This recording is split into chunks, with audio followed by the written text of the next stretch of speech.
जालिम कितना जुल्म करेगा सत्ता के गलियारों से। ग्राम सभा दसियापुर की गली गली गूंज रही है सुरेंद्र पांडे जी के नारों से। तो भाइयों बहनों याद रखिए, इस बार किसी के झांसे किसी के बहकावे में नहीं आना है। दसियापुर के मान, दसियापुर के सम्मान, दसियापुर के स्वाभिमान उतर पड़े हैं मैदान में, आप सभी जनता जनार्दन के सम्मान में। तो भाइयों बहनों याद रखिए, इस बार अपना प्रधान सिर्फ और सिर्फ सुरेंद्र पांडे जी को बनाना है। ग्राम सभा दसियापुर में विकास से विकास लाना है और विकास की गंगा बहाना है। सुरेंद्र पांडे जी के साथ कंधे से कंधा मिला के चल पड़े हैं उमेश चंद्र पांडे भैया, उत्कर्ष पांडे भैया, डॉक्टर भैया, उत्सव पांडे भैया, शुभम भैया ने ठाना है इस बार अपना प्रधान सिर्फ और सिर्फ सुरेंद्र पांडे को बनाना है। ग्राम सभा दसियापुर में विकास से विकास लाना है और विकास की रफ्तार को आगे लेकर के जाना है। जन जन की है यही पुकार, सुरेंद्र पांडे अब की बार। सुना सुना ये चाची अब की के ही चुनौआ, दूसर के हो ना लड़े लड़े घर के बेटौआ।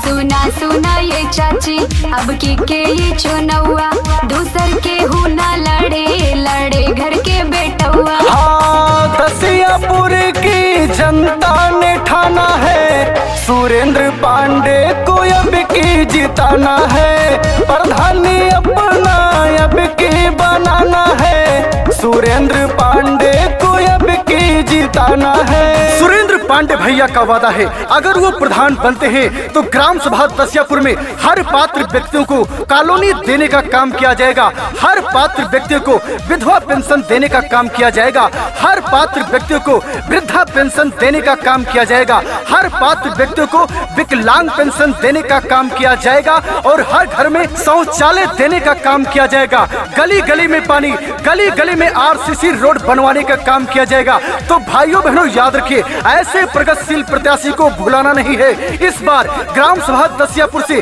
अपना प्रधान बनाकर ग्राम सभा दसियापुर की किस्मत बदल देना है। तो भाइयों बहनों याद रखिए, किसी के झांसे किसी के बहकावे में नहीं आना है, अपना प्रधान सिर्फ और सिर्फ सुरेंद्र पांडे भैया को बनाना है। विधवा विकलांग वृद्धा पेंशन दिलाएंगे, घर घर कॉलोनी दसियापुर में लाएंगे, घर घर कॉलोनी दसियापुर में लाएंगे। अड़ जो मुसीबत हाथ सबका बटाते हैं, 24 घंटे भैया पुनवा उठाते हैं। भैया मेरे बहना मेरे आपस मेरी विनती, कोई विरोधी टिक ना पाए होने लगे जब गिनती। हाँ, झांसे में किसी के नायब की आना है, सुरेंद्र पांडे को अब की जिताना है। प्रधानी अपना अब की बनाना है, दसियापुर की जनता ने ठाना है। लहरों से डर कर नौका पार नहीं होती और कोशिश करने वालों की कभी हार नहीं होती। दादा ने ठाना है, दादी ने ठाना है, माताओं ने ठाना है, बहनों ने ठाना है। इस बार किसी के झांसे किसी के बहकावे में नहीं आना है, अपना प्रधान सिर्फ और सिर्फ सुरेंद्र पांडे को बनाना है। ग्राम सभा दसियापुर में विकास से विकास लाना है और विकास की गंगा बहाना है। सुरेंद्र पांडे भैया के साथ कंधे से कंधा मिला के चल पड़े हैं उमेश चंद्र पांडे भैया जी, उत्कर्ष पांडे भैया जी, डॉक्टर भैया जी, उत्सव पांडे भैया जी, शुभम भैया जी, सब ने ठाना है इस बार अपना प्रधान सिर्फ और सिर्फ सुरेंद्र पांडे को बनाना है। सबका ही सम्मान करते हैं भैया, गुंडा गुंडी से नहीं डरते हैं भैया, गुंडा गुंडी से नहीं डरते हैं भैया। जो भी कहते हैं भैया करके दिखाते, इसलिए गौआ के शेर कहाते। चाचा चाची दादा दादी सबने मिलके ठाना, सुरेंद्र पांडे को है अब की प्रधान बनाना। जाति पाति वाला भेदभाव सब मिटाना है, प्रधानी अपना अब की बनाना है। दसियापुर की जनता ने ठाना है, सुरेंद्र पांडे को अब की जिताना है। कलंदर संगमरमर के मकानों में नहीं मिलता, सुरेंद्र पांडे भैया वो देसी घी है जो बाजारों में नहीं मिलता। तो भाइयों बहनों याद रखे, इस बार किसी के झांसे किसी के बहकावे में नहीं आना है।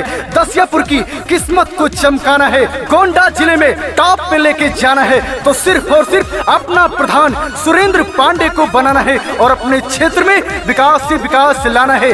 जन जन की है पुकार, सुरेंद्र पांडे आपकी बार।